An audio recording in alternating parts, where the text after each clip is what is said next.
আসসালামু আলাইকুম।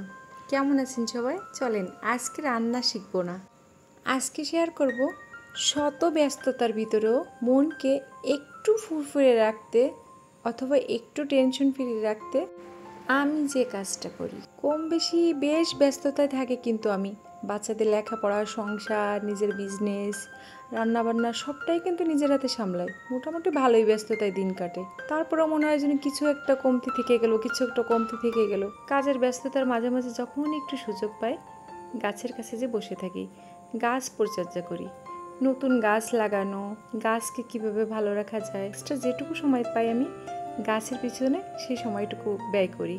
বারান্দায় তো বরাবর সব সময় গাছ রাখি। হাসনা, হিনা, বেলি, কামিনী, অ্যারোমেটিক জুই বেশ ভালো লাগে, এবং অন্যান্য ফুল গাছ তো সবসময় আমি রাখি। পাশাপাশি গন্ধবিহীন কিছু ফুল গাছ রাখি সব সময়ের জন্য। বাগানবিলাস ফুলটাও কিন্তু রাখি সব সময়, কিন্তু বাগানবিলাস কম বেশি ফুল দেয়। বারান্দায় কিন্তু হালকা আলো বাতাসে বাগানবিলাস সুন্দর হয়। বিশেষ তেমন কোনো যত্নের প্রয়োজন হয় না বাগানবিলাস ফুল গাছগুলোতে। আপনি যেভাবেই রাখেন, যে কোনো বারান্দায় সকালের মিষ্টি রোদ 2 ঘন্টায় কিন্তু বাগানবিলাসের জন্য যথেষ্ট। আর পাশাপাশি কিন্তু আমি ছাদেও একটু একটু ফল গাছগুলো রাখার চেষ্টা করছি।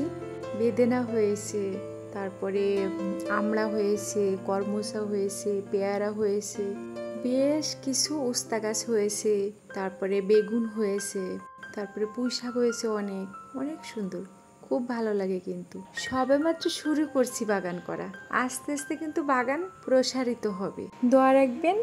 আজকের মতো বিদায় নিচ্ছি, দেখা হবে নতুন কোনো ভিডিওতে। আল্লাহ হাফেজ।